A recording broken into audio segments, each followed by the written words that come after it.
Okay అండి. మరి ఈరోజు చక్కగా బైబిల్‌లో నుంచి దేవుని అంబుల పొది అన్న అంశాన్ని మనం నేర్చుకుందాం. దేవుని అంబుల పొది అన్న అంశాన్ని మనం చక్కగా నేర్చుకుందాం. దేవుని పిల్లలారా, ఈ అంబుల పొది అన్న ఈ మాటలు సహజంగా వేటగాడు లేదంటే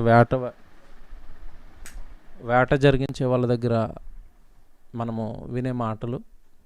అయితే మరి ఇది దీనిని దేవుడి దగ్గరికి ఎందుకు తీసుకొచ్చారు, దేవుడికి సంబంధం ఏముంది ఈ అంబుల పొద్దుతో అన్న ఆలోచన మీకు అందరికీ ఈ అంశం పేరు చూడగానే రావచ్చు.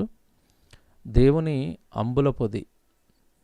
దేవుని పిల్లలరా, అంబు అనగానే బాణము, పొది అనగానే మరి అంబులు, ఈ బాణాలన్నీ ఉంచే లేదంటే పెట్టుకునే సంచిని అంబుల పొది అంటారు. నిజంగా దేవుడు బైబిల్లో ఎన్నో సంగతులు మనకు అర్థం కావడానికి, మన కళ్ళ ముందు ఉంటున్న వస్తువులను కానివ్వండి, మన కళ్ళ ముందు ఉంటున్న జంతువులను కానివ్వండి, మన కళ్ళ ముందు ఉంటున్న ఎన్నో వాటిని మనకి చూపిస్తూ దేవుడు మనకి సంగతులు నేర్పాలనుకున్నాడు. దేవుడు మనకి జ్ఞానం నేర్పాలనుకున్నాడు. ఆ కోవలోనికి చెందిందే ఈరోజు మనం ఆలోచిస్తున్న ఈ అంబుల పొది. దేవుని పిల్లలరా, దేవుడికి కూడా అంబుల పొది అవసరం పడిందా? దేవుడు కూడా అంబుల పొది అనేది ఎందుకు అవసరం పడింది? ఎవరు ఈ అంబులు, ఎవరు ఏంటి ఈ అంబుల పొది? దేవుడికి ఏం అవసరం ఉంది, ఎందుకు అవసరం ఏర్పడింది? ఇదంతా కూడా మనము చక్కగా బైబిల్లో నుండి ఆలోచించాలి. ప్రేమైన దేవుని పిల్లలారా, దేవుడు భూమి మీద మానవులను కలిగించాడు. ఈ మానవులను ఈ భూమి మీదకి తీసుకురావడానికి ఆయన పడ్డ కష్టం అంతా ఇంత కాదు.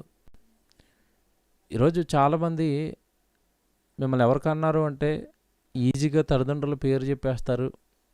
వీరేనండి నా తల్లి, వీరేనండి నా తండ్రి, పూజ్యనీయులు, మరి నేను భూమి మీదకి రావడానికి గల కారకులు అని. ఈరోజు జన్మ వెనుక కేవలం జ్ఞానం లేక, జన్మ వెనుకున్న మహాశక్తి దేవుడిని ఎరగక చాలామంది జన్మ అనగానే తల్లిదండ్రుల దగ్గర మాత్రం ఆగిపోయారు. తల్లిదండ్రుల గర్భాలను పండించింది, తల్లిదండ్రుల చేతుల్లో ఆ కుమారుని కానీ కుమార్తెను కానీ పెట్టింది, పిల్లలను పెట్టింది పరలోకపు తండ్రి అన్న సంగతి చాలా తక్కువ మందికి తెలుసు. నిజానికి ఈరోజు భూమి మీద ఉన్న మానవులందరికీ సంగతి తెలుసుంటే, ఈ విషయం గ్రహించుండుంటే, దేవుడు ఎలా జీవించాలని లోకానికి పంపించాడో ఆ విధంగా జీవించటానికి ప్రతి ఒక్కరూ కూడా ముందుకొచ్చేవారు. దేవుడి కొరకు పుట్టినవారు, దేవుడి కొరకు బ్రతకాల్సిన వాడు మనిషి. దేవుడు కొరకే తయారు చేయబడినవాడు, దేవుడి కొరకే పుట్టించబడినవాడు మనిషి. కానీ పరలోకంలో ఉన్న కన్న తండ్రి ఈ భూమి మీదకి మనుషులను పంపిస్తే మానవ సమాజం అనేది ఈరోజు బొత్తికరండి. దేవుడు పుట్టించాడు, దేవుడి కొరకు పెరగాలి. కేవలం దేవుడిని నమ్మటం అంటే ఏదో ఆదివారం ఒకరోజు గుడికెళ్ళి రావటం కాదు, కానీ దేవుడి మనసును పూర్తిగా గ్రహించి భూమి మీద దేవుడి కొరకు బ్రతకటమే, దేవుణ్ణి ఎరగటం, దేవుణ్ణి తెలుసుకోవటం అన్న సంగతి మరిచింది ఈరోజు లోకం. దాన్ని మరలా జ్ఞాపకం చేసే ప్రయత్నంలో భాగమే ఈరోజు మీరు వింటున్న ఈ అంబుల పొది అనే అంశం. దేవుని పిల్లలరా, ఈ మానవులు ఈ భూమి మీదకి రాకమునుపు దేవుడు ఎంత కష్టపడ్డాడో, మానవులు ఈరోజు భూమి మీద సుఖంగా హ్యాపీగా జీవిస్తున్నారంటే దీని వెనక, ఈ మానవుల సుఖ సంతోషాల వెనక ఒక మహాశక్తి కష్టపడిందన్న సంగతి చాలామందికి తెలీదు. ఈరోజు భూమి మీద మనిషి అనుభవిస్తున్న సకల వసతులు, సూర్యుడి కాడి నుంచి చంద్రుడి కాడి నుంచి వర్షాలు, తింటున్న ఆహారం, వస్తున్న ఋతువులు, పగలు రాత్రి, ఎండలు, తిండిలో రకరకాల రుచులు, ఆహారంలో, ఇవన్నీ కూడా ఒక మహాశక్తి ఈ భూమి మీదకి మనుషులను పుట్టించక మునుపు ఒక మహాశక్తి పరలోకంలో ఉన్న దేవుడు కష్టపడి మానవ జాతికి ఇవన్నీ తయారు చేశాడు. కష్టపడి మానవ జాతిని అంతా కూడా దేవుడు ఈ భూమి మీదకి పంపించక మునుపే చాలా సిద్ధం చేసిన తర్వాత, నా పిల్లలకి కొదివేది ఉండకూడదు అన్నట్టుగా ఆలోచించిన తర్వాత, కష్టపడి అలసిపోయేంత పిల్లల కోసం పనిచేసి విశ్రాంతిలోనికి వెళ్ళిపోయేంతగా కష్టపడి మానవ జాతి ముందు ఈ చక్కటి ప్రకృతిని దేవుడు పెట్టాడు. దేవుని పిల్లలారా, ఇది చేయడానికి ఒక కష్టం పడ్డాడు.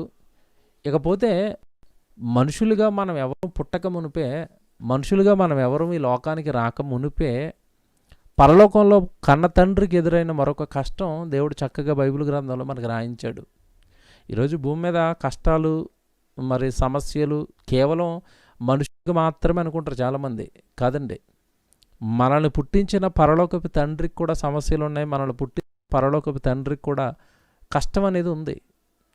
ఏంటి ఆ కష్టం? ఆ కష్టానికి గల కారణం ఏంటంటే, అసలు భూమి మీద మానవ జాతి అనేది పుట్టక మునిపే దేవుడు కన్న కలలకు లేదా దేవుడు చేసిన సంకల్పానికి భిన్నంగా ఆయన దగ్గర పనిచేస్తున్న దేవదూతలలో ఒక దేవదూత దెయ్యంగా మారిపోయి, సాతానుగా మారిపోయి పరలోకపు తండ్రి మీదకి మరి యుద్ధానికి వెళ్ళిన సంఘటన దేవుడు బైబిల్లో రాయించాడు. నాయన, మీరెవరో పుట్టక మునిపే, ఈ విశ్వం సృష్టి పుట్టక మునిపే పరలోకంలో జరిగిన ఒక యథార్థ సంఘటన మీకు తెలియాలి అన్నట్టుగా దేవుడు ప్రకటన గ్రంథం 12వ అధ్యాయం 7వ వచనంలో రాయించిన మాట మనందరికీ తెలియదు. అంతటా పరలోకమందు యుద్ధము జరిగెను అన్న మాట అక్కడ దేవుడు రాయించాడు. ఎవరికి జరిగింది తండ్రి అని మనం దేవుడిని అడిగితే, పరలోకంలో ఉన్న నా మీదకి ఒక దేవదూత నాయన పాడైపోయింది, దెయ్యంగా మారిపోయింది. వాడు పాడైపోవటమే కాకుండా అనేక మందిని వాడు వెంటనే దూతల సమూహంతో నా మీదకి యుద్ధానికి వచ్చాడు అని పరలోకంలో జరిగిన ఒక భయంకరమైన సంఘటన, పరలోకంలో జరిగిన ఒక యుద్ధాన్ని దేవుడు కళ్ళకు కట్టినట్టుగా బైబిల్లో మనకి రాయించాడు. దేవుని పిల్లలారా, ఏంటి అందులో చెప్పాలనుకున్న విషయం ఏంటంటే, భూమి మీదకి మీరు పుట్టక మునిపే, మిమ్మల్ని అందరినీ కలిగించక మునిపే మీ కొరకు నేను కష్టపడుతుంటే, మీ కొరకు ఈ విశ్వాన్ని చేస్తుంటే, మీరు నా పిల్లలుగా పరలోకానికి అర్హులుగా భూమి మీద కొద్ది కాలం బ్రతికి మరలా నా దగ్గరికి రావాలన్న ఆలోచనతో నేను ఇదంతా జరిగిస్తున్నప్పుడు, ఇది ఇష్టం లేదు, లేదంటే ఆ పరలోకం మీకు ఇస్తానన్న మాట దానికి నచ్చగా నా దగ్గర పనిచేస్తున్న పనివాడే సేవకుడే దెయ్యంగా మారిపోయాడు, నా మీదకి గురెక్కి పెట్టాడు, నా మీదకి వచ్చాడు వాడు. నేను మికాయేలని దేవదూతను అక్కడ నిలబెట్టి ఓడించాను అని పరలోకంలో జరిగిన సంఘటన అంతా కూడా దేవుడు రాయించాడు. ప్రకటన గ్రంథం 12వ అధ్యాయం 7వ వచనంలో. దేవుని పిల్లలారా, దేవుడు తన పిల్లలకండి నిజంగా ఆయన పడ్డ కష్టాలన్నీ కూడా చెప్పుకుంటూ వచ్చాడు. బైబిల్ అనగానే కేవలం దేవుడేదో మనల్ని కాపాడే వాక్యాలు ఉంటాయి, దేవుడేదో మనల్ని ఆశీర్వదించే వాక్యాలు ఉంటాయి, దేవుడు మనకేదో మేలు చేసే వాక్యాలు ఉంటాయి. వాక్యం చదువుకుంటే మేలు జరుగుతుంది, లేదంటే వాక్యం తల కింద పెట్టుకుని పడుకుంటే నాకు హాయిగా నిద్ర పడుతుంది, ఏమంటే హాస్పిటల్లో ఉన్నప్పుడు బైబిల్ని ఎత్తి కింద ఉంటే త్వరగా ఆరోగ్యం బాగవుతుంది. వాక్యం విషయంలో మనుషులకి ఎలాంటి ఆలోచనలు ఉన్నాయండి ఈరోజు?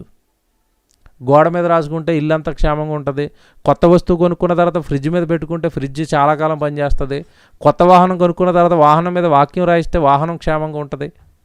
ఇలా చాలామంది వాక్యం విషయంలోని ఇలా ఆలోచించారు. నిజానికి వాక్యం అనేది దేవుడు ఎందుకు రాయించాడు అంటే, అందులో నీ పరమ తండ్రి నీ కొరకు పడ్డ కష్టాలన్నీ నీకు చెప్పటానికి బైబిలు.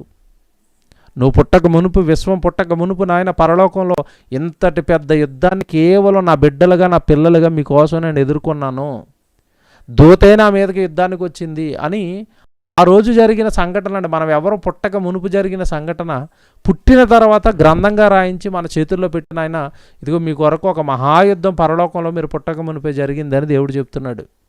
అంటే దేవుడు భూమి మీద ఉన్న మన పట్ల పడిన ప్రతి కష్టం, మన గురించి పడిన ప్రతి శ్రమ, మన గురించి ఎదుర్కొన్న ప్రతి ఇబ్బందిని కూడా దేవుడు పిల్లలుగా ఆయన మనసండి మనకు చెప్పాలనుకున్నాడు. నాయన నేను ఎంత కష్టపడ్డాను రా అని ఆయన మనసులో ఉన్న ఆవేదన పిల్లలకి చెప్పాలనుకున్నాడు. అందుకు బైబిల్ రాయించాడు.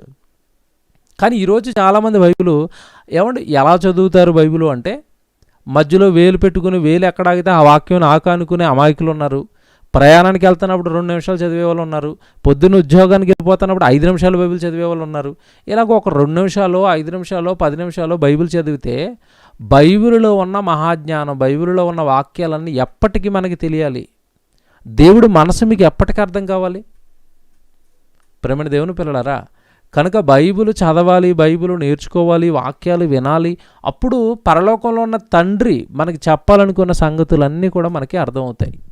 దేవుని పిల్లలారా, ఈరోజు మనం కుటుంబాలతో క్షేమంగా ఉన్నాం, ఆరోగ్యంగా ఉన్నాం, ఆహారం అందుతుంది, మన బిడ్డలు మనం ఈరోజు చల్లగా క్షేమంగా ఉన్నాము అంటే అది కేవలం పరలోకపు తండ్రి మన మీద చూపిన కృప, మన పైన చూపిస్తున్న జాలి, దయ అనుకోవచ్చు.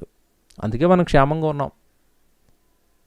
ఇంత ఎవడి క్షేమాన్ని ఇచ్చి మనం పుట్టక మునిపే ఇన్ని యుద్ధాలు ఎదుర్కొని మన గురించి శ్రమపడిన మన పరమ తండ్రి దేవుడు బైబిల్లో ఒక మాట రాశాడు, అంబుల పొది అన్నాడు. ఎందుకు దేవుడు ఆ మాట రాశాడు? అసలు అంబుల పొది అంటే అర్థం ఏంటి? అంబులేంటి? ఆ పొది ఏంటి? దేవుడు ఎందుకు ఆ మాట రాశాడు అని, దేవుడు నాకేదో నేర్పాలనుకుంటున్నాడు లేదా దేవుడు నాకేదో చెప్పాలనుకుంటున్నాడు అన్న ఆలోచనతో బైబిల్ చదివితే నిజంగానే ఈరోజు చాలా గొప్ప సంగతులు మనకి నేర్పిస్తాడు. ఒకసారి మన జీవితం పట్ల మనకు ఆలోచనలు ప్రారంభమవుతాయి. మన జీవితం పట్ల మనకి సరైన అవగాహన అనేది ఈరోజు ఏర్పడుతుంది. పరలోకంలో యుద్ధం జరిగింది. ఆ యుద్ధంలో సాతానుగా మారిపోయిన వాడిని దేవుడు దేవదూతలతోనే ఓడించాడు. ఓడించిన తర్వాత చితక తొక్కి కిందకు గెంటేశాడు యుద్ధంలో. ఆ సంగతి మీ అందరికీ తెలుసు. దెయ్యం పుట్టుక అన్న పాఠంలో మీరు ఈ సంగతులన్నీ విన్నారు. అయితే ఇక్కడ దెయ్యంగా మారిపోయి పరలోకం నుండి గెంటివేయబడిన వాడు భూమి మీదకి వచ్చాడు. భూమి మీద తన పిల్లలు ఉన్నారు. దేవుని పిల్లలైన వారు భూమి మీద ఉన్నారు. అసలు దేవుడు సాతాను విషయంలో ఎలాంటి కోరిక కోరుకున్నాడో ఒక మాట అండి చక్కగా దేవుడు బైబిల్లో రాయించాడు. ఆ మాట మీరు చూడగలిగితే రోమిలికి రాసిన పత్రిక 16వ అధ్యాయము 20వ వచనం ఏమంటే జాగ్రత్తగా బైబిల్లో చూడండి.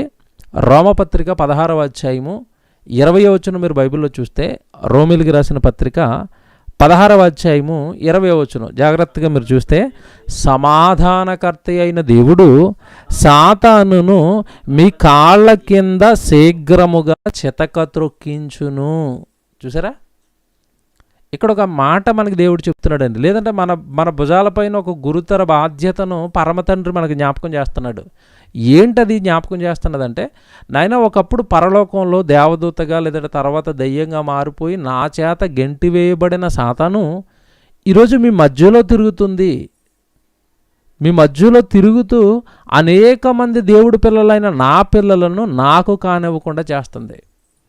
దొంగలుగా, నరహంతకులుగా, వ్యభిచారులుగా, లోకాన్ని స్నేహించేవారుగా, లోకంలో సుఖించేవారుగా, ఆనందించేవారుగా, కేవలం ఈ జీవితం మాత్రమే జీవితం అనుకునేవారుగా, జ్ఞానము లేనివారుగా, వాళ్ళు ఎందుకు పుట్టారో వాళ్ళకి తెలియనివ్వకుండా, వాళ్ళు ఎలా బ్రతకాలో వాళ్ళకి తెలియనివ్వకుండా, చచ్చిపోయిన తర్వాత ఏమైపోతారో తెలియనివ్వకుండా ఈరోజు సాతాను అందరి మనోనేత్రాలను మూచింది.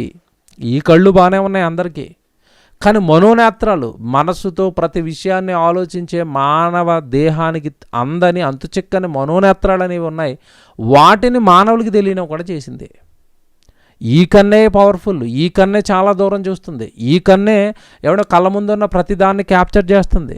కానీ దేవుడు మనలో పెట్టిన మనోనేత్రాలు, మనసుకుండే వాక్యం వింటున్నప్పుడు పరలోకము అని దేవుడు నీకు చెప్పగానే ఆ లోపలుండే మనోనేత్రాలు నీకు వెలిగింపబడితే మనోనేత్రాలతో పరలోకాన్ని చూస్తావు. నువ్వు పాతాళం ఉంది అని చెప్పగానే నీకు నిజంగా మనోనేత్రాలు ఓపెన్ అవుతే వాక్యం ద్వారా పాతాళాన్ని చూస్తావు, భయపడతావు.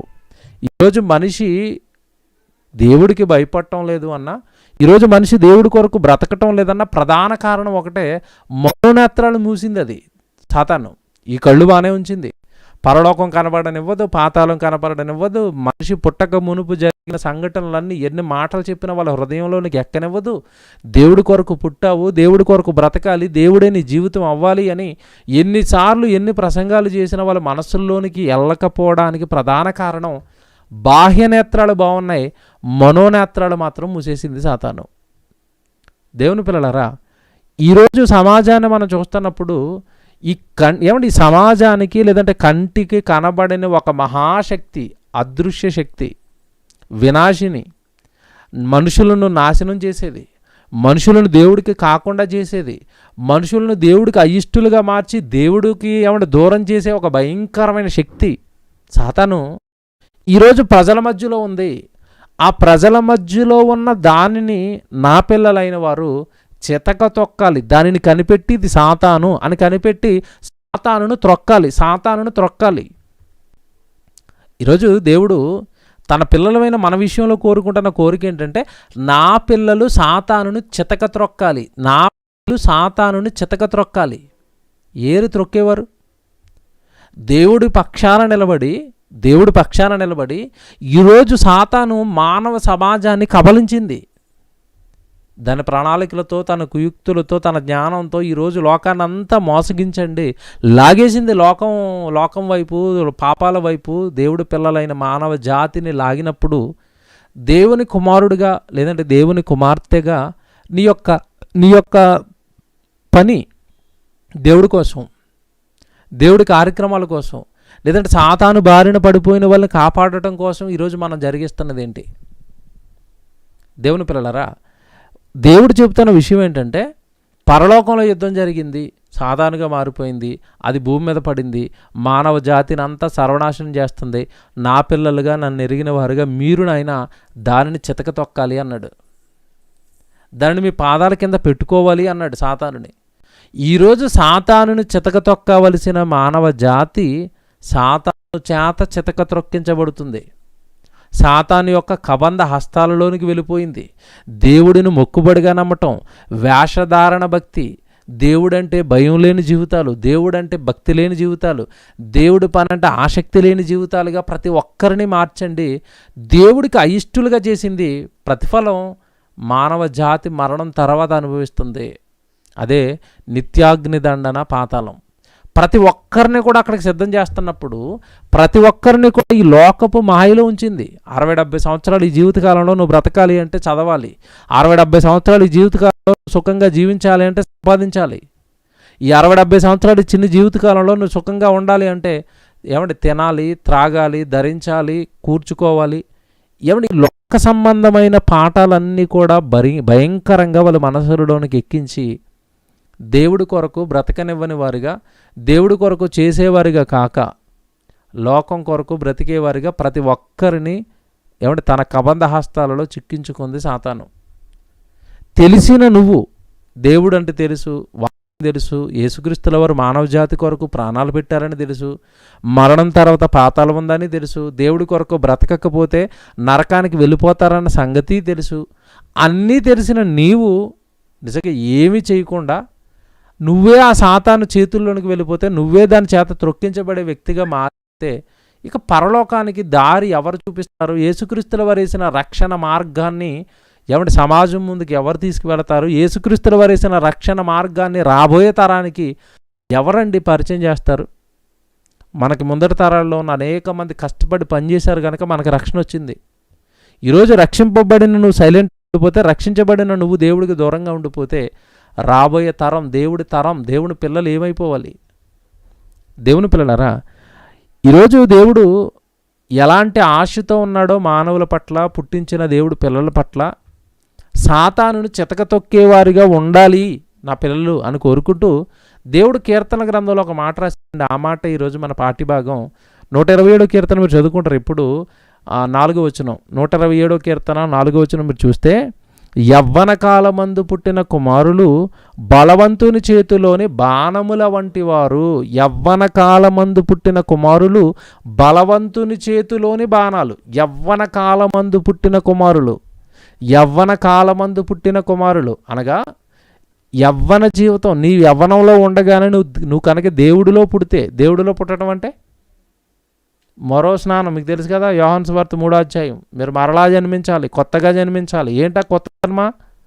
బాప్తిస్మం అనే కార్యక్రమం ద్వారా మీరు నూతనంగా జన్మింపబడిన వారై యవ్వనంలో గనక మీరు మరలా జన్మను పొందుకుంటే, యవ్వనంలో గనక మీరు దేవుడి దగ్గరికి వచ్చి బాప్తిస్మం తీసుకుంటే, అలా యవ్వన కాలమందు పుట్టిన కుమారులు బలవంతుని చేతిలోని బాణముల వంటి వారు. మీరు దేవుడి చేతిలో ఒక బాణంగా మారిపోతారు. దేవుడి చేతుల్లో ఒక అస్త్రంగా మీరు మారిపోతారు. ఎప్పుడు? యవ్వన కాలంలో గనక మీరు దేవుడిలో పుడితే. జాగ్రత్తగా వినాలి. యవ్వనంలో గనక మీరు దేవుడిలో పుడితే, యవ్వన కాలంలో గనక మీరు దేవుడి దగ్గరకు వస్తే, మీ శరీరంలో బలం ఉండగా, మాట్లాడే బలం, ప్రయాణం చేయగలిగే బలం, శరీరంలో బలం ఉండగా గనక మీరు దేవుడిలో జన్మిస్తే, మీరు బాణములు దేవుడికి ఒక బాణంగా మీరు మారిపోతారు అన్నాడు. అంటే ఈ వాక్యాన్ని బట్టి భూమి మీద దేవుడు మనుషులను పుట్టిస్తున్నది, మనుషులను కలిగిస్తున్నది దేని కొరకు అంటే, గర్భఫలాలను తల్లిదండ్రుల చేతుల్లో పెడుతున్నది ఎందుకు అంటే, పడిన ప్రతి గర్భఫలం కూడా దేవుడి చేతిలో ఒక బాణంగా మారిపోతుందన్న ఉద్దేశంతో దేవుడు మానవ జాతికి జన్మనిస్తున్నాడు. నేను నా తల్లి గర్భంలో పుట్టినప్పుడే దేవుడు వీడు ఒక బాణంగా మారాలి అని నా పట్ల కలలుగన్నాడు.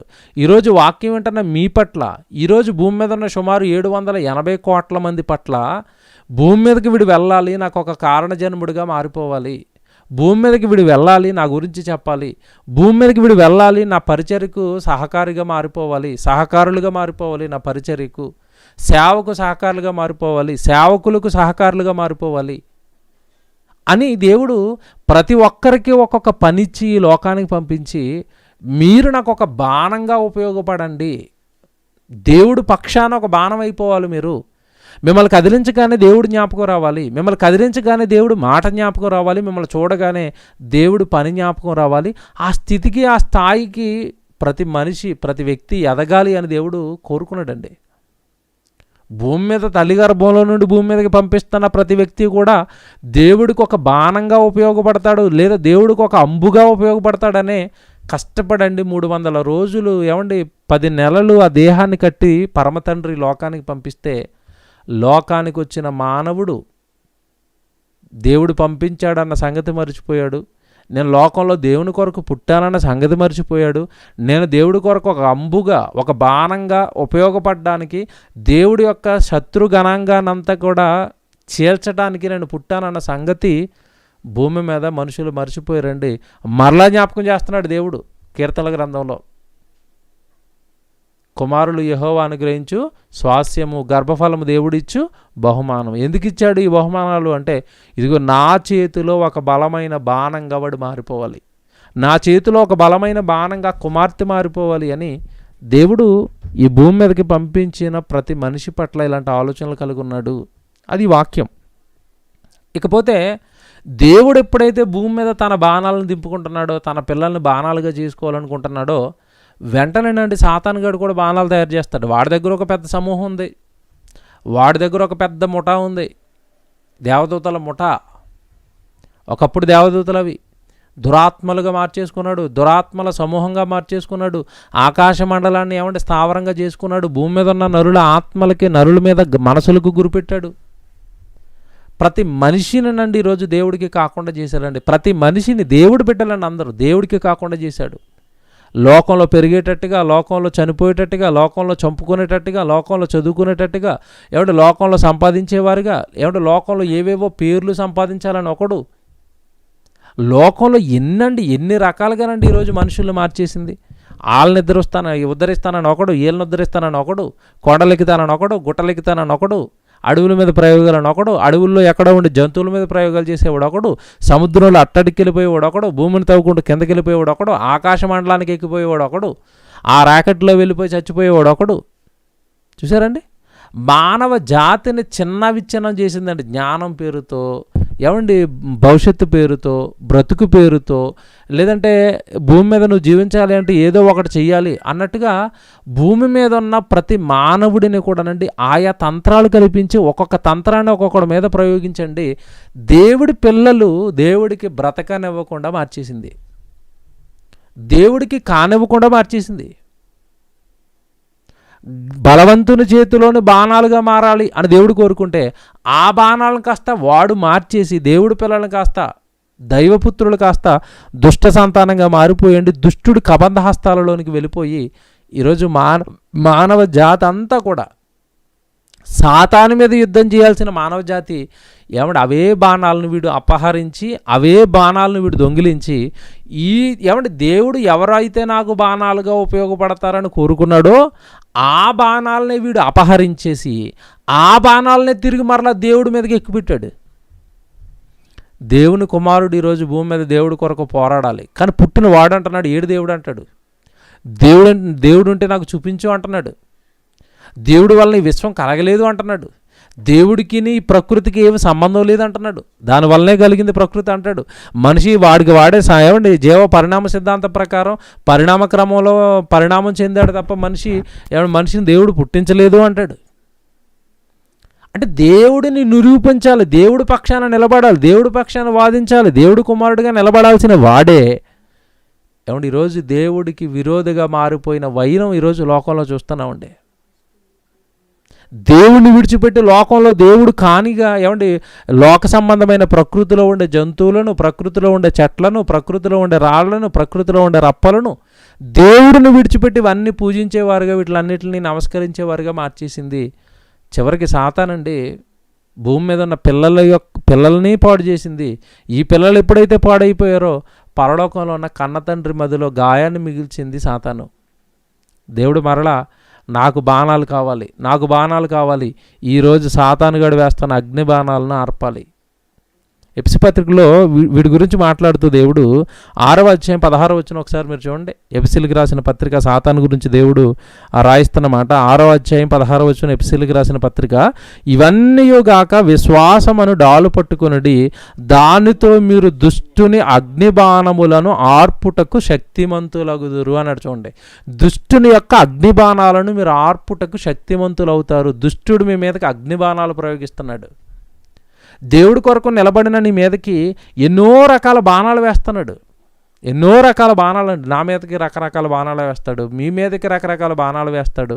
ఎన్నో శోధనల పాలు చేస్తాడు, ఎన్నో కష్టాల పాలు చేస్తాడు, ఎన్నో శ్రమల పాలు చేస్తాడు. ఆ కష్టాలు శ్రమలు సాతాను సంధిస్తున్న అగ్ని బాణాలను మాత్రం ఎప్పుడు మర్చిపోకండి. మిమ్మల్ని పడగొట్టాలి దేవుళ్ళలో నుంచి, మిమ్మల్ని దేవుడికి దూరం చేయాలి, దేవుడు ప్రేమకు దూరం చేయాలి. చక్కగా ఎదుగుతున్న మీకు చిన్న చిన్న కష్టాలు శోధనలు మీ మధ్యలోనికి తెచ్చి, మనస్తాపాలు మీ మధ్యలోనికి తెచ్చి దేవుడి మీద అయిష్టాన్ని పెంచాలి. దేవుడు ఉంటే నేను ఎందుకు ఇలాగ అయిపోతానన్న నిరుత్సాహాన్ని మీలో నింపాలి. ఈరోజు ప్రతి ఒక్కరి మీద సాతాను అగ్నిబాణాలను సంధించింది. ఆ అగ్నిబాణం ఒక్కొక్కరికి ఒక్కొక్క రూపంలో ఉందండి. ఒక్కొక్కరికి ఒక్కొక్క బాణం, అందరికీ ఒకటే వేయడాడు, అందరికీ ఒకటే వేయడు, ఒక్కొక్కరికి ఒక్కొక్కటి వేశాడు. ఈ సమాజాన్ని అండి దేవుడి పిల్లల్ని దేవుడికి కానివ్వకుండా చేశాడు. దేవుని పిల్లలారా, ఇక్కడి నుంచి మీరు జాగ్రత్తగా వినండి. ఇవన్నీ దుష్టుడు వేస్తాను అగ్నిబాణాలు అయితే మీరు వాటిని ఆర్పుటకు శక్తిమంతులు అవుతారు. ఎప్పుడు? మీకు వాక్యం వచ్చినప్పుడు, దేవుడు అర్థమైనప్పుడు వాడి బాణాలు మీకు అర్థమవుతాయి. దేవుడు వాక్యం బాగా వచ్చినప్పుడు వాడి బాణం మీకు అర్థమవుతుంది. దేవుడు వాక్యం మీకు రాదనుకోండి, కరెక్ట్గా వాడి బాణం వచ్చి మీకు గుచ్చుకుంటుంది. విలవిల్ల ఆడిపోతారు, ఇక కొట్టుమిట్టాడతారు అందులోనే. సాతాను వేస్తున్న బాణం ఇది, సాతాను వేస్తున్న తంత్రం ఇది, సాతాను నన్ను పడగొట్టడానికి వేస్తున్న ఒక భయంకరమైన అగ్ని బాణం ఇది అని నీ మీదకి వేస్తున్న సాతాను యొక్క తంత్రాన్ని నువ్వు గుర్తించగలిగిన మంచి స్థితిలో వాక్యం విషయంలో నువ్వు ఉండాలి. దేవుడికి వీడు నన్ను ఏ రూపంలో దూరం చేస్తున్నాడు, దేవుడికి వీడు నన్ను ఏ రూపంలో దేవుడు వాక్యానికి దూరం చేస్తున్నాడు, ఏ రూపంలో దేవుడు పనికి దూరం చేస్తున్నాడు, ఏ రూపంలో నేను దేవుళ్ళు ఎదగకుండా నాకు ఒక అడ్డుబండగా గుదిబండగా ఎవడ మారిపోయాడు, ఎవడిని ప్రయోగిస్తున్నాడు నా మీద నేను ఎదగకుండగా. ఎందుకంటే దేవుడిలో ఎదుగుదాము అని అనుకున్నప్పుడు అండి రకరకాల బాణాలు నీ మీద ప్రయోగిస్తాడు వాడు. ఇంట్లో బంధువులే నీకు ఒక అగ్నిబాణంగా మారిపోవచ్చు, లేదంటే నీ చుట్టాలే ఒక అగ్నిబాణంగా మారిపోవచ్చు, నీ భార్య మారిపోవచ్చు, నీ భర్త మారిపోవచ్చు, నీ స్నేహితులు మారిపోవచ్చు, చివరికి సాటి సహోదరుడే నీకు ఒక అగ్నిబాణంగా మారిపోవచ్చు. వేస్తాడు వాడు. నీకున్న బలహీనత ఏంటో చూస్తాడు, ఆ బలహీనతను వాడు బలంగా మార్చుకుంటాడు. ఒక బాణం వేసేసరికి నీ ఆత్మీయ జీవితం కుప్పకూలిపోతుంది. కనుక మీరు సర్వాంగ కవచములను ధరించుకోండి అంటాడు. అందుకే అక్కడ మీరు సర్వాంగ కవచములను ధరించుకోండి అంటాడు ఇదే వచనంలో. దేవుని పిల్లలారా, కనుక దేవుడి అంబుల పొది ఖాళీగా ఉంది, దేవుడు బాణం బలవంతుడు, ఆయన బలంగానే ఉన్నాడు, ఆయన బాణం బలంగానే ఉంది. విషయం ఏంటంటే అందులో అంబులు లేవు, బాణాలు లేవు. ఒకప్పుడు మీరు పాత నిబంధన చరిత్రలోకి వెళ్ళిపోయేసరికండి దేవుడు ఒక మంచి బాణాలను పరిచయం చేసుకుంటూ వెళ్ళాడు. అందులో ఒక బాణమే మనకి దావీదు. ఒకసారి దావీదు గురించి రాయబడుతున్న మాట ఒకసారి మీరు చూస్తే సమూయేలు మొదటి గ్రంథం 17వ అధ్యాయం 26వ వచనం చూడండి. సమూయేలు మొదటి గ్రంథం 17వ అధ్యాయము 26వ వచనం మీరు చూస్తే, సమూయేలు మొదటి గ్రంథం 17వ అధ్యాయము 26వ వచనం, దావీదు జీవము గల దేవుని సైన్యమును తిరస్కరించుటకు ఈ సున్నతి లేని ఫిలిష్తీయుడు ఎంతటి వాడు, వానిని చంపి ఇశ్రాయేలీల నుండి ఈ నింద తొలగించిన వానికి బహుమతి ఏమని తన యొద్ద నిలిచిన వారిని అడగగా. ఏమంటే ఎంతండి దావీదు చిన్నోడండి, గొర్రెలు కాసుకుంటున్నాడు, ఆహారం పట్టుకెళ్తున్నాడు. ఆ వయసులో ఉండి కూడానండి దేవుడు పక్షాన ఒక వీరుడిగా నిలబడాలన్న ఆలోచన.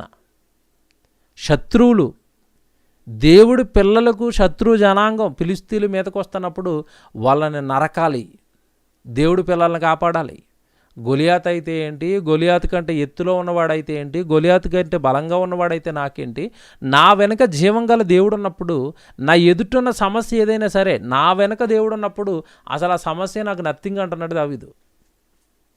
ఈరోజు మీరు దావీదును బట్టి మనం నేర్చుకోవాల్సింది ఏంటంటే, ఎదుటిగా ఉన్నది ఎంత పెద్ద సమస్య అని దావీదు ఆలోచించలేదండి. ఒక రకంగా సౌలే భయపడిపోతున్నాడు.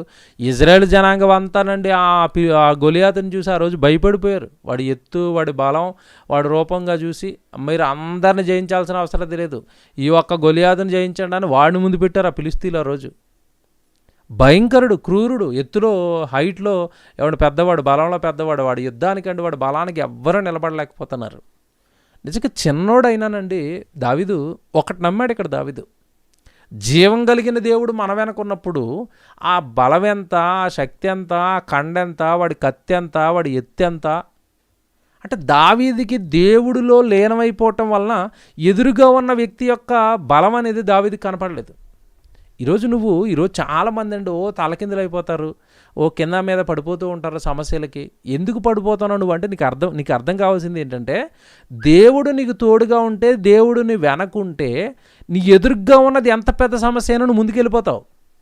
అంత బలీయంగా నువ్వు నమ్మట్లేదు అక్కడ విశ్వాసంలో, అంత బలీయంగా నా దేవుడు నా వెనుకున్నప్పుడు ఈ సమస్య నాకేంటి, దేవుడు దీనిని ఖచ్చితంగా చేస్తాడు, తీరుస్తాడన్న అంటే కాన్ఫిడెన్స్ అనేది మనలోకి రాకపోవటం వల్ల పడిపోతున్నాం ఈరోజు.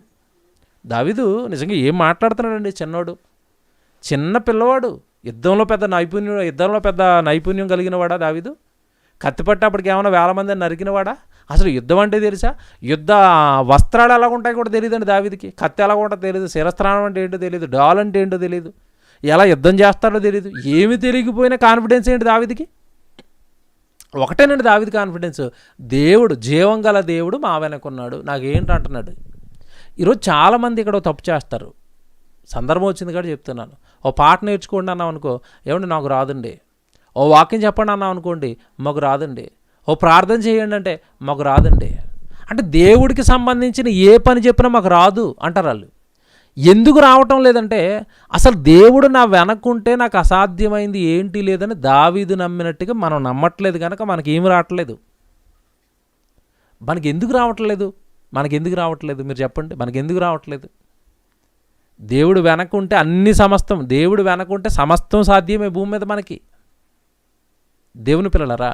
కనుక దావీదులో కనబడిన నిజంగా ఒక రకమైన కాన్ఫిడెన్స్ అండి, జీవం గల దేవుడు నా వెనుకున్నాడు అంటే.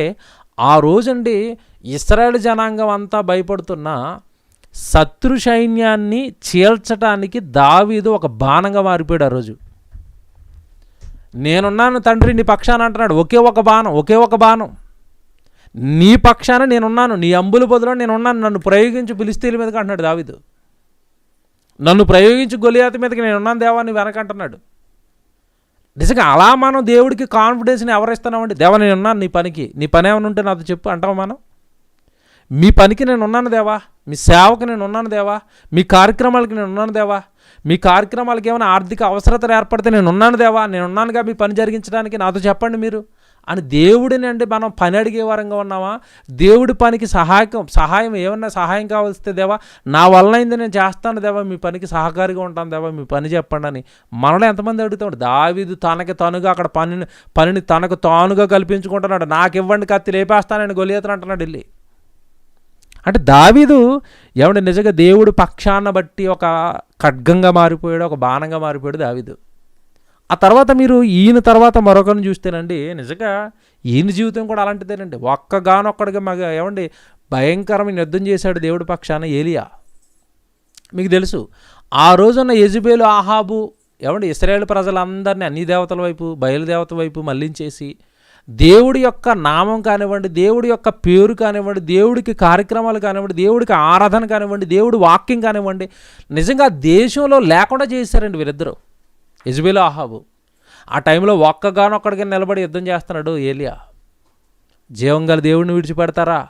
మీరు అందరిని చంపండొచ్చు, ఏమంటే యెహోవా ప్రవక్తల్ని, దేవుడి ప్రవక్తలను మీరు చంపేయచ్చు. ఉన్నాడు ఒకడు, ఏలియాగా నేనున్నాను దేవుడి పక్షాన, ఆయన అంబులి పొద్దులో నేను ఒక బాణాన్ని, నేను ఒక అంబుని, నేనున్నాను ఆయన పక్షాన అన్నాడు. ఒక్కడే మళ్ళీ ఇక్కడ కూడా నిలబడ్డాడు. నిలబడి ఏమంటే ఏలియా జరిగించిన వీరోచిత కార్యక్రమం మనకి తెలియదు కదండి. దావీదు ఎలాగైతే ఏమంటే ఆ రోజు కత్తి పడితే 10,000 మంది లేచిపోయేవారో, దావీదు దాటికి ఎవడు గొలియాతుని నరికిన తర్వాత దావీదుని రాజుని చేసిన తర్వాత అంటే కత్తి పడితే 10,000 మంది కదండి. ఆ రోజు 10,000 తలలు లేచిపోయి దావీదు కత్తి పడితే. అంటే ఇక్కడ మీరు గమనించాల్సింది ఏంటంటే, దేవుడి పక్షాన ఎప్పుడైతే దావీదు నిలబడి గొలియాతుగాడు ఒక్క తల నరికాడో, దావీదుకి ఆ నైపుణ్యాన్ని ఇచ్చేసాడు దేవుడు. నరుకునైనా నా శత్రువుల తలను నరుకన్నాడు అంతే. ఇక్కడ మీరు ఏలే సందర్భానికి వచ్చేసరికి ఏలేగా ఒక్కగానొక్క నిలబడ్డాడు, ప్రజలందరినీ పిలిచాడు. ఎంతకాలం అయ్యా మీరు ఆ 2 తలంపుల మధ్య ఉంటారు? బయలుదేవుడైతే వాడి వైపు వెళ్ళిపోండి, యెహోవా దేవుడైతే ఈయన వైపు వెళ్ళిపోండి. ఎందుకు మీరు ఎంతకాలం ఆ 2 తలంపుల మధ్యలో ఉంటారు? మీకు దేవుడు ఎవరో ఇప్పటికీ అర్థం కాలేదా? ఇప్పుడు కూడానండి, ఇప్పటికీ కూడా క్రీస్తుని నమ్మిన తర్వాత కూడా చాలామంది 2 తలంపుల మధ్యలో ఉంటారు. ఒక అడుగేమో లోకంలో, ఒక అడుగేమో సంఘంలో, ఒక అడుగేమో దేవుళ్ళలో, ఒక అడుగేమో లోకంలో. అట్నుంచి ఆ కాలు తీసుకోలేరు, ఇటు నుంచి ఈ కాలు తీసుకోలేరు. 2 పడవల మీద ప్రయాణం అంటారు చూడండి, మునిగిపోతారు చివరికి. అలాగుంది ఈరోజు చాలామంది ప్రయాణం. అటు లోకాన్ని విడిచిపెట్టలేరండి, అలాగని దేవుడిని విడిచిపెడతారంటే దేవుడిని విడిచిపెట్టరు. ఆదివారం వచ్చేసరికి దేవుడు కావాలి, సోమవారం నుంచి శనివారం వరకు లోకం కావాలి. ఒక్క ఆదివారం గంట సేపు దేవుడు కావాలి మాకు, మిగతా అన్ని రోజులు లోకం కావాలి. తప్పు కదండి.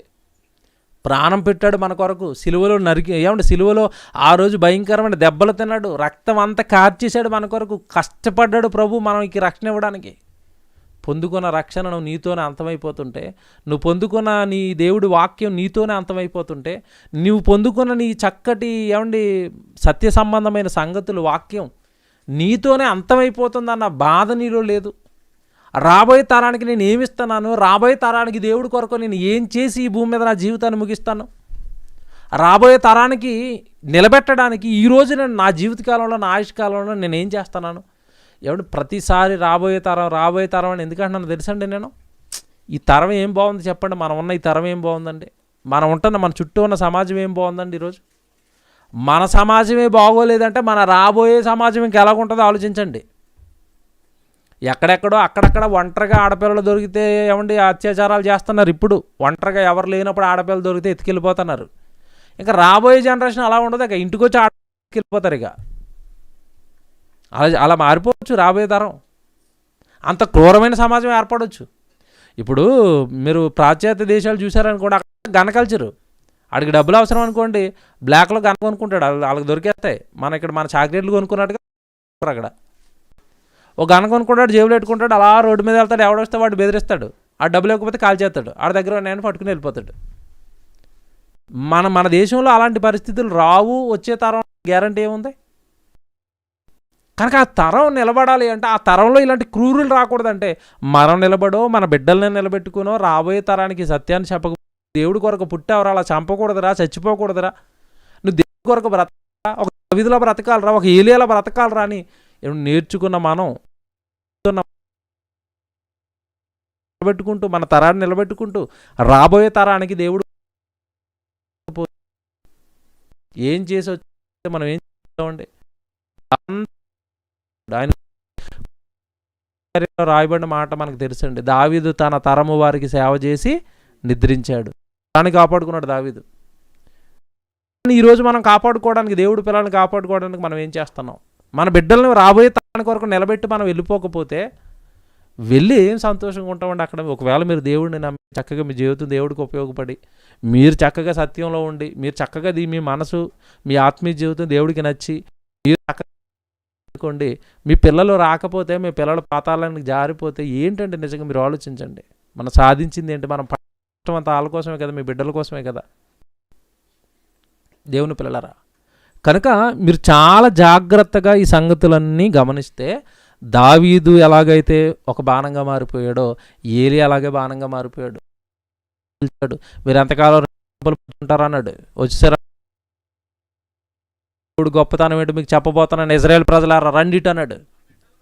ఆ రోజు బయలు ప్రవక్తలు అందరినీ పిలిచి అన్నాడు.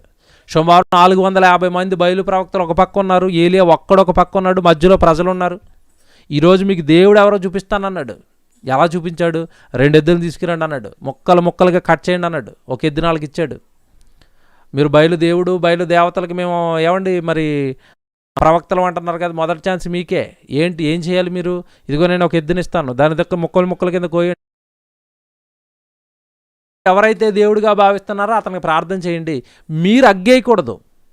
మీ ప్రార్థన విని గనక మీ దేవుడు ఆ కట్టెల మీద ఉన్న మాంసాన్ని తగలబెట్టేస్తే మీ దేవుడికి ఒప్పుకుంటాను అన్నాడు. ముందు వాళ్ళకి ఛాన్స్, వాళ్ళకి ఇచ్చేసాడండి ఛాన్స్.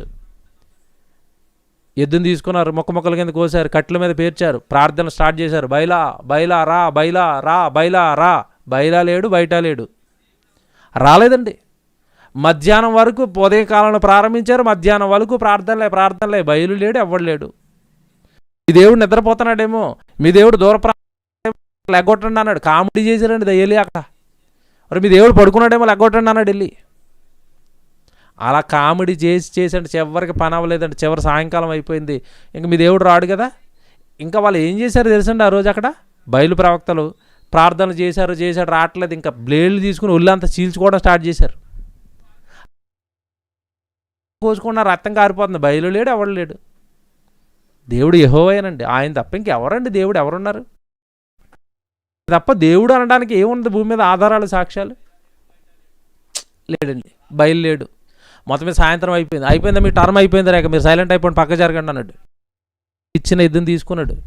ఎవడు అక్కడ ఆ బలిపీఠాన్ని కూల్చేశారండి. యెహోవా బలిపీఠం, దేవుడు బలిపీఠాన్ని కూల్చేశారు. అక్కడ ఇశ్రాయేలు బలిపీఠాన్ని అంతా మరలా తిరిగి కట్టించాడు. తిరిగి కట్టించిన తర్వాత ఆ బలిపీఠాన్ని ఎలా కట్టించాడంటే లోతుగా నీళ్లు పట్టేటట్టుగా దాన్ని కట్టించాడు. దాని నిండానండి నీళ్లు పోయించేశాడు. పైన కట్టెలు పేర్చి మాంసం పెట్టించాడు. ఇగో చుట్టూ నీళ్లు ఉన్నాయి చూడండి, బలిపీఠం చుట్టూ నీళ్లు ఉన్నాయి చూడండి, నీళ్ల మధ్యలో మాంసాన్ని పెట్టాను. ఇప్పుడు చూడండి రా నా దేవుడు పవర్ అన్నాడు. అంతే, ఒకే ఒక ప్రార్థన, యెహోవా తండ్రి ఈరోజు ఏంటో తెలియాలి, నా మొర విని ఆకాశం నుండి అగ్నిని కురిపించండి అన్నాడు. ఒక్క ప్రార్థన అండి, ఆకాశం నుండి అగ్గి వచ్చింది, కట్టెలు మొత్తం బూడిది చేసిందండి అక్కడంతా. ఇశ్రాయేలు ప్రజలంతా నన్ను ఆనందపడిపోయారు ఆ రోజు. అమ్మో ఇంతకాలం మేము మోసపోయి బయలుదేవుడని, యెహోవా దేవుడని మాకు నిరూపించారు. దేవా ఇశ్రాయేల్ ఎవడు దేవుడికి స్తోత్రం అని దేవుడికి స్తోత్రాలు చెప్పారు.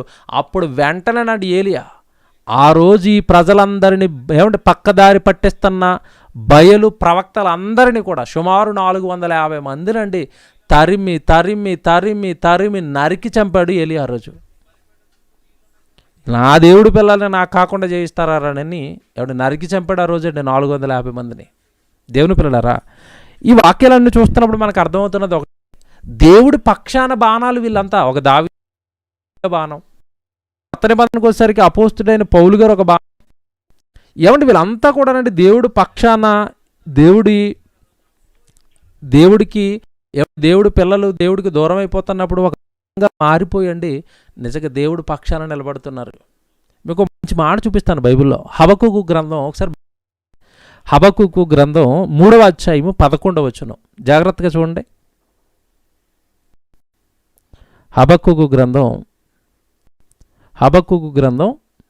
3వ అధ్యాయము 11వ వచనం ఒకసారి చూడండి. హబక్కూకు గ్రంథం 3వ అధ్యాయం 11వ వచనం.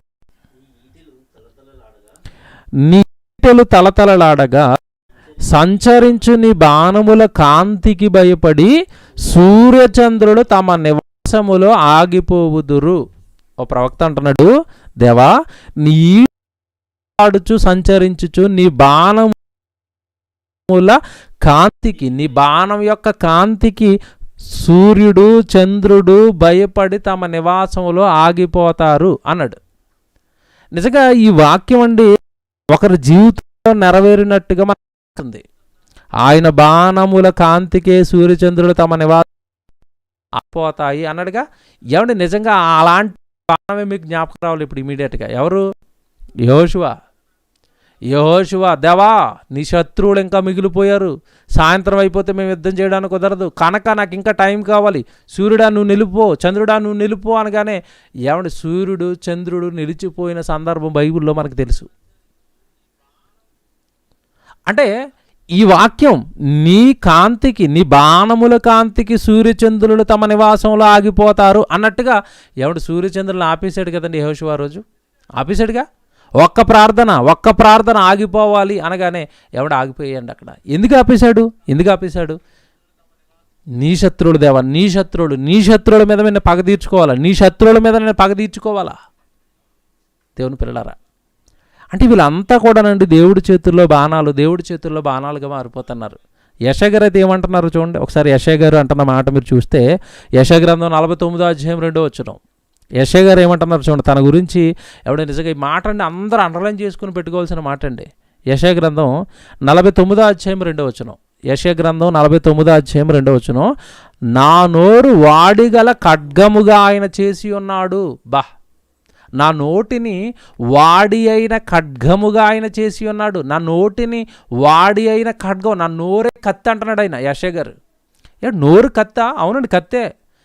నోట్లో నుంచి వస్తున్న మాట అవతల వారి జీవితాలను నరుకుతుంది. దేవుడు వాక్యం అండి, దేవుడు వాక్యం నోటొస్తున్నప్పుడు అండి అవతల వ్యక్తుల తప్పులుంటే వాళ్ళ హృదయం అనేది నరకబడుతుంది ఆ రోజే.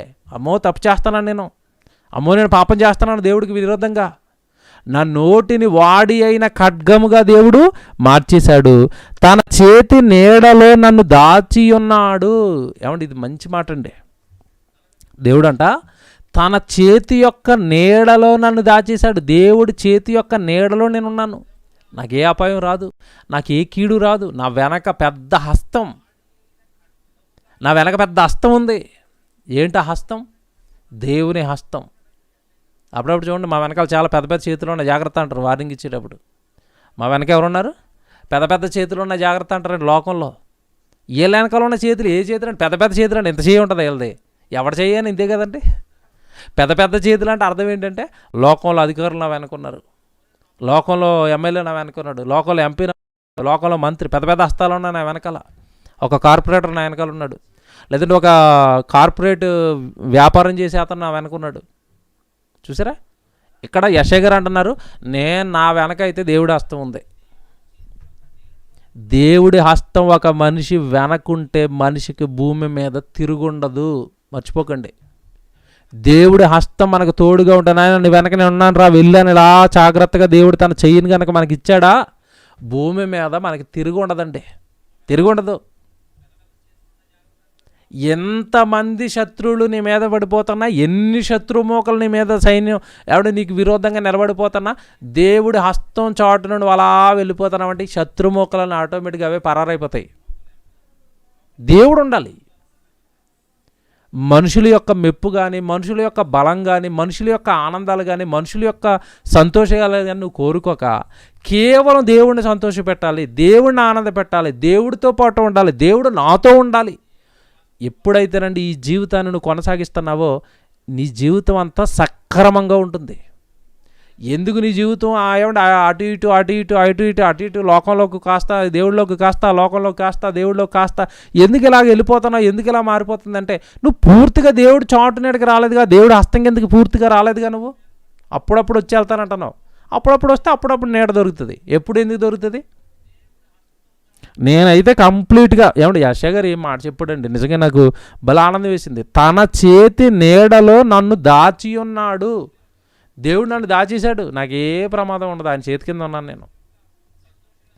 అప్పుడప్పుడు చూడండి కొంతమంది ఎక్కువగా డ్రైవరు వృత్తి చేస్తున్న వాళ్ళండి, నేను ఎమ్మెల్యే చేతి కింద ఉన్నానండి, మంత్రి గారి చేతి కింద ఉన్నానండి, లేదంటే డాక్టర్ గారి చేతి కింద ఉన్నానండి, ఒక పెద్ద బిజినెస్ మ్యాన్ చేతి కింద ఉన్నానండి. చూసారా? చేతి కింద ఈ మాట వాడుతూ ఉంటారు. ఈయన అంటున్నాడు నేను దేవుడి చేతి కింద ఉన్నాను.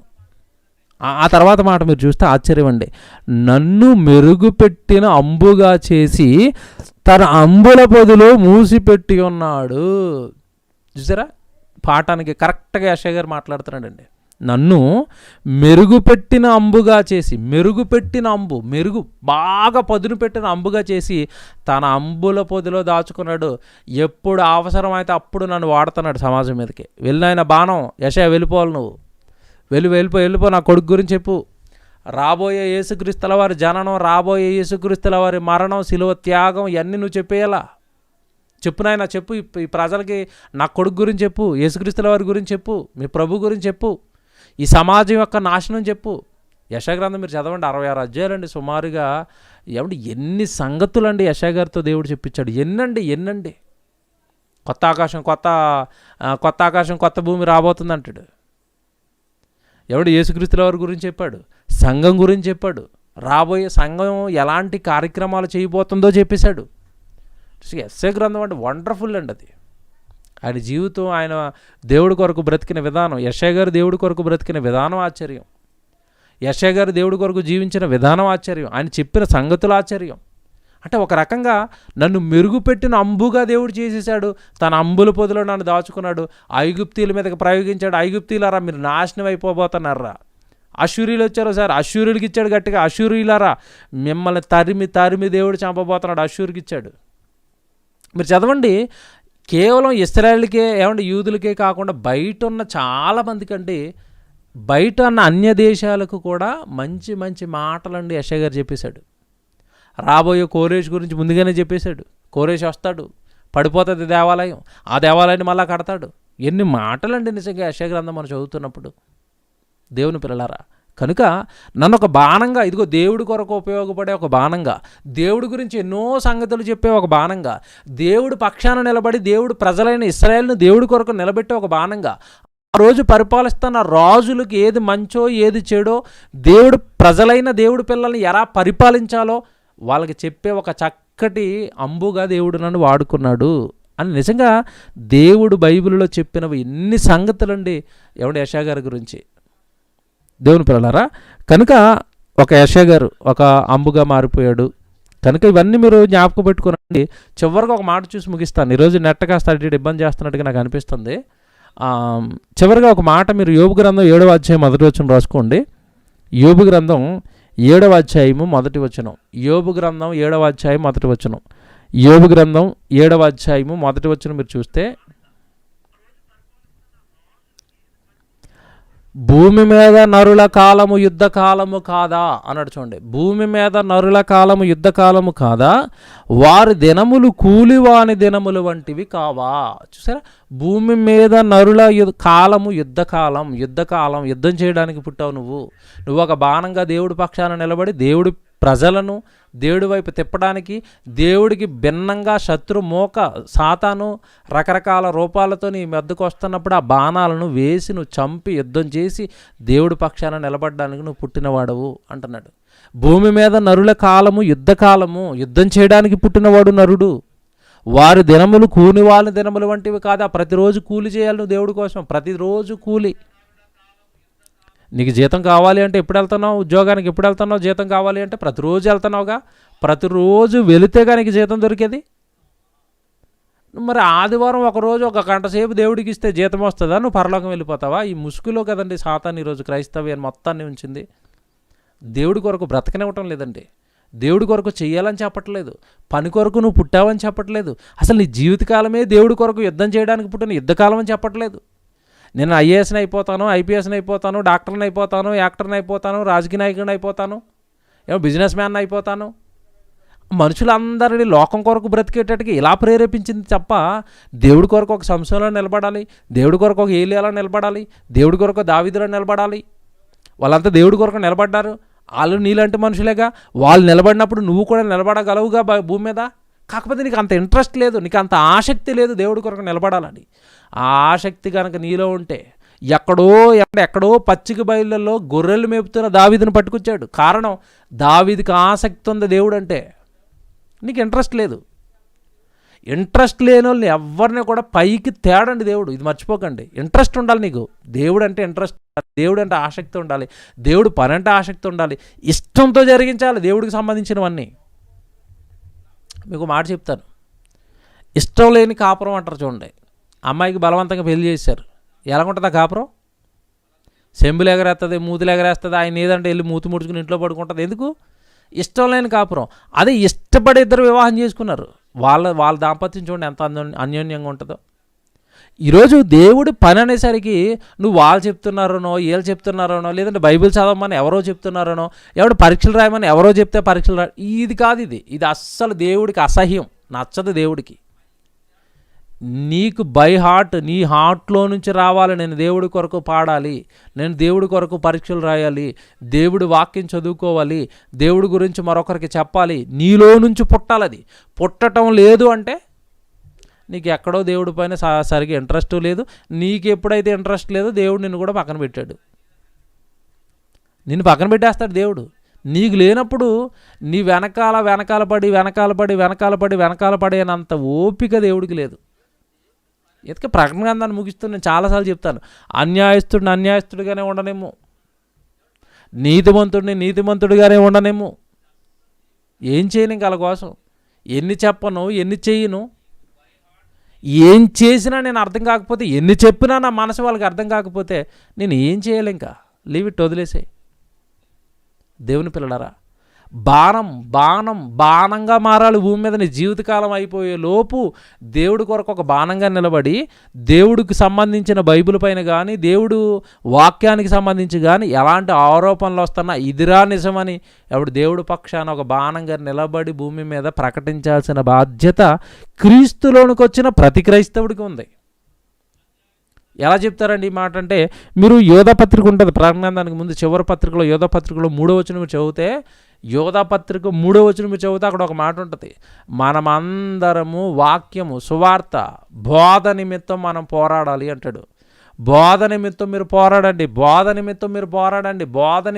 పోరాడండి అని దేవుడు నన్ను రాయమన్నాడు, నేను మీకు రాస్తున్నాను అని యోధా గారు రాస్తున్నారు. ఒకసారి 3వ వచనం చూడండి. ఏమండి, యోధా పత్రిక 1వ అధ్యాయం ఉంటుంది, మీరు 3వ వచనం చదివితే, ప్రియులారా, మనకి అందరికీ కలిగేడు రక్షణను గూర్చి మీకు రాయవలనని విశేష ఆసక్తి గలవాడనే ప్రయత్నపడుచుండగా, పరిశుద్ధులకు ఒక్కసారి అప్పగింపబడిన బోధ నిమిత్తము మీరు పోరాడాలి. మీరు సంఘానికి చెప్తున్నాడు, క్రీస్తులోనికి వచ్చిన ప్రతి ఒక్కడికి చెప్తున్నాడు, మీరు బోధ నిమిత్తము పోరాడవలనని మిమ్మును వేడుకొనుచు మీకు వ్రాయుచున్నాను. పరిశుద్ధులకు ఒక్కసారి అప్పగింపబడిన బోధ నిమిత్తం క్రైస్తవుడు పోరాడాలి. యేసుక్రీస్తుల వారికి వివాహం అయిపోయింది అన్నాడు, కాదురా అని పోరాడాలి. యేసుక్రీస్తుల వారు ఇండియాకు వచ్చేసాడు ఎడ్లబండి మీద అని ఒకటి రాస్తాడు, కాదురా అని పోరాడాలి. బైబిల్ అసంబద్ధాలని 100 రాసి 80 రావిపూడి వెంకటాద్రి, 80 బ్రహ్మం ఏలో ఇష్టం వచ్చినట్టుగా తిరిగారండి. తెలుగులో పుస్తకాలు ప్రింట్ చేయించి నిలబడాలి, ప్రతి దానికి నిలబడ్డాం మనం. బైబిల్లో ఎవడు ఏ ప్రశ్న అడిగినా చెప్తున్నాం. ఈరోజు రండిరా, మీకు తెలియకపోతే మా దగ్గరికి రండి, బైబిల్ కరెక్ట్ అని చెప్తున్నాం. దేవుని పిల్లడారా, కనుక ఈరోజు అలాంటి బాణాలు కావాలి దేవుడికి. యుద్ధం చేయాలి దేవుడి పక్షాన, నిలబడాలి దేవుడి పక్షాన, జరిగించాలి సేవ దేవుడి పక్షాన. సేవకుడు జరిగిస్తున్నప్పుడు వెనుదన్నుగా ఉండి, అన్న మీరు వెళ్ళండి, మీ వెనక సైన్యంగా మేము ఉన్నాం, మీరు ముందు ఉండండి, మీ వెనక మేము ఉంటాం. సేవకుడిని ముందు పెట్టి సైన్యంగా వెనకాల నిలబడి, ఎవడి మహా ఉగ్రత, లేదా ఏమంటారు దాన్ని, మహా రౌద్రంతోనండి దేవుడి పనిని జరిగించాల్సిన వాడు క్రైస్తవుడు. ఆగకూడదు, మనం దేవుడి పనులు ఆగకూడదండి. దేవుడు అంతా మూసేసాడు, లాక్డౌన్ వేసాడు, చక్కగా ఇంట్లో ఉన్నప్పుడు ఆన్లైన్లో వాక్యం ఇప్పించాం. లాక్డౌన్ ఓపెన్ అయిపోయింది, అన్నీ డైరెక్ట్గా మళ్ళీ మీటింగ్ స్టార్ట్ అయిపోయింది. అక్కడ తిరుగుతున్నాం, మరలా అక్కడికి అన్ని చోట్లకి వెళ్ళిపోయి అన్ని చోట్ల మళ్ళీ వాక్యం ప్రకటిస్తున్నాం. ఎప్పుడు దేవుడి పనిలో దేవుడిని ప్రకటిస్తూ వెళ్ళిపోవాలి క్రైస్తవుడు. కనుక వాక్యం అనేది ఎంత విరివిగా సమాజంలో ఉంటుంటే దేవుడి పిల్లలు అంత గొప్పగా దేవుడిలో ఉంటారు. కనుక దేవుడి పక్షాన పోరాడడానికి పుట్టాం. అందుకే దేవుడు పిల్లలుగా మన గర్భాలను ఇచ్చిన ప్రతి బిడ్డ కోసం ఏం చెప్పాడు అంటే, బాల్య దినములు యందే మీ సృష్టికర్తను మీరు స్మరణకి తెచ్చుకోవాలి. అలాగే ద్వితీయోపదేశకాండం 4వ అధ్యాయం 6వ వచనంలో చెప్పిన మాట కూడా మీకు తెలుసండి. అక్కడ రాయబడిన మాట కూడా, మీ పిల్లలు లేచినప్పుడు, పండుకున్నప్పుడు, ఇంట ఉండినప్పుడు, త్రోవ నడిచేటప్పుడు, లేచినప్పుడు వాటి గురించి మాట్లాడండి, దేవుడి గురించి మాట్లాడండి, చిన్నప్పటి నుంచే వాడికి దేవుడి గురించి నేర్పండి అన్నాడు. కానీ ఈరోజు మనుషులు ఎలా చేస్తారంటే, పిల్లలకి ఏమి నేర్పిస్తున్నారండి ఈరోజు? డ్యాన్స్ బేబీ డ్యాన్సులు నేర్పించేవాడు ఒకడు, జబర్దస్త్ నేర్పించేవాడు ఒకడు, ఆటలు నేర్పించేవాడు ఒకడు, పాటలు నేర్పించేవాడు ఒకడు. దేవుడి గురించి ఏమి నేర్పిస్తారండి? అరే, మనం దేవుడి పిల్లలమి, నిన్ను దేవుడే పుట్టించాడు, మనం ఒక బాణంగా మారిపోవాలరా నాయన, నువ్వు బాగా వాక్యం నేర్చుకోవాలి, ఒక ప్రాంతాన్ని ఎన్నుకోవాలి, అక్కడ నశించిపోతాను ఆత్మలన్నిటికీ దేవుడి గురించి నువ్వు చెప్పాలి, నువ్వు నిలబడాలి, అనేక మందిని నిలబెట్టాలి దేవుడి కోసం.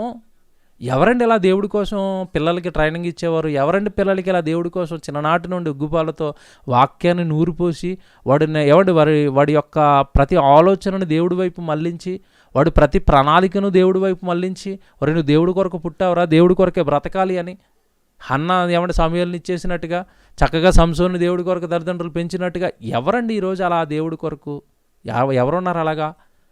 ప్రతి బిడ్డను దేవుడికి ఒక బాణంగా అంబుగా మార్చేయాలని నిలబడేవారు ఎవరున్నారండి? నిన్నగాక మొన్న ఒక ఫోన్ వచ్చిందండి, చెప్పాను మొన్న మధ్యకాలంలో డైరెక్ట్గా మాట్లాడినప్పుడు కూడా, మన క్రైస్తవ సహోదరుడే. ఏమంటే ఆయన ఫోన్ చేస్తా అంటున్నాడు, అన్న మీ వీడియోలు చూస్తున్నాం, షార్ట్ ఫిల్మ్ చేశారు, అంతా బాగుంది, మీ దగ్గర ఏమైనా రెసిడెన్షియల్ హాస్టల్ ఉందా, అక్కడే పెట్టి మా పిల్లలకి వాక్యం ఏమైనా నేర్పిస్తారా అని అడుగుతున్నాడు. లేదన్న మా దగ్గర ఆఫ్లైనే, ఆదివారం ఒక రోజే ఉంటుంది, అక్కడికి రావచ్చు, నేర్చుకోవచ్చు, మిగతా అన్ని రోజులు పిల్లలకి సండే స్కూల్ జూమ్లో చెప్తున్నామంటే, ఎందుకు అడుగుతున్నారు అని అంటే వాళ్ళ కుమారుడు గురించి అడుగుతున్నాడు. 9వ తరగతి చదువుతున్నాడు అండి కొడుకు, 9వ తరగతి కొడుకు చదివేది.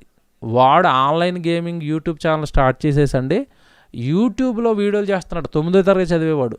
అన్నీ కూడా గేమింగ్ వీడియోలు, నరకటం, చంపటం, కాల్చేయటం, ఆ వెనకాల కామెంటరీ, వీడు బూత్ కామెంటరీ చూసండి తండ్రి చాలా బాధపడిపోతున్నాడండి. నా కొడుకు ఇలా మారిపోయాడండి. చూసారా, దేవుడి పక్షాన ఒక బాణం అండి సాతాను లాగేసుకుంది. దేవుడి పక్షాన ఒక అంబు సాతానుగాడి మీద ఏమండి ప్రయోగింపబడవలసిన బాణం సాతానుగాడి చేతిలో ఇరుక్కుపోయి సాతానుకి బాణంగా మారిపోయి లోకం మీదకి ఎక్కిపెట్టాడు. ఎవడో గేమ్లు ఆడుతుండే వీడు 9వ తరగతి వాడికి, వీడికి ఏంటండి online gaming YouTube channel start చేయటువంటి వీడు ఏంటి మీరు చెప్పండి? సమాజం ఏం బాగుంది చెప్పండి?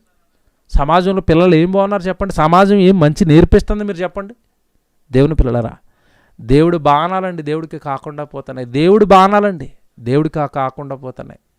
దేవుడు అంబుల పొదిలో ఒక బాణంగా మీరు, నేను, మన పిల్లలమి అందరం నిలబడండి, దేవుడి పక్షాన యుద్ధం చేస్తామని కలలుగాని జన్మనిస్తే లేదండి.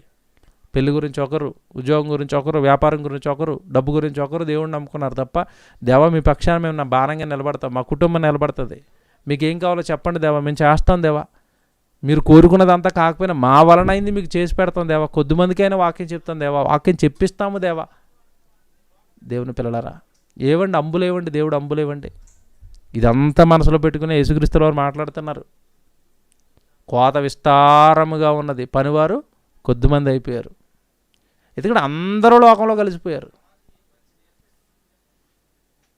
క్రైస్తవులు అలాగే ఉన్నారు, క్రైస్తవేతరులు అలాగే ఉన్నారు. కొంతమంది సంబంధాలు చూడమంటారండి, అబ్బాయి సంబంధం చూడండి, చూస్తామండి, అబ్బాయి మరి ఏం చేస్తున్నాడు, సేవ చేస్తున్నాడు, వద్దండి సేవ చేస్తే మాకు వద్దండి, ఉద్యోగం చేయాలండి. చూసారా, సేవ చేస్తున్నవాడు వద్దంట, ఎవరు కావాలంట? కొంతమంది ఏమంటారంటే వద్దండి, కొంచెం సేవ కొంచెం ఉద్యోగం. చూసారా, నేను ప్రారంభంలో చెప్పానుగా, ఒక అడుగు అటు ఉండాలి, ఒక అడుగు ఇటు ఉండాలి. అతను ఉద్యోగం చేయాలండి, సేవ చేయాలండి, ఓన్లీ సేవ అంటే కూడా మా పిల్లని ఇవ్వండి. నిజంగానండి వీళ్ళని చూస్తే వస్తుందండి. ఏం అర్థమయ్యాడు దేవుడు? దేవుడి కొరకే పుట్టావు, దేవుడు సేవ చేయడానికే పుట్టావు, సేవ చేస్తున్న వ్యక్తి నాకు వద్దు.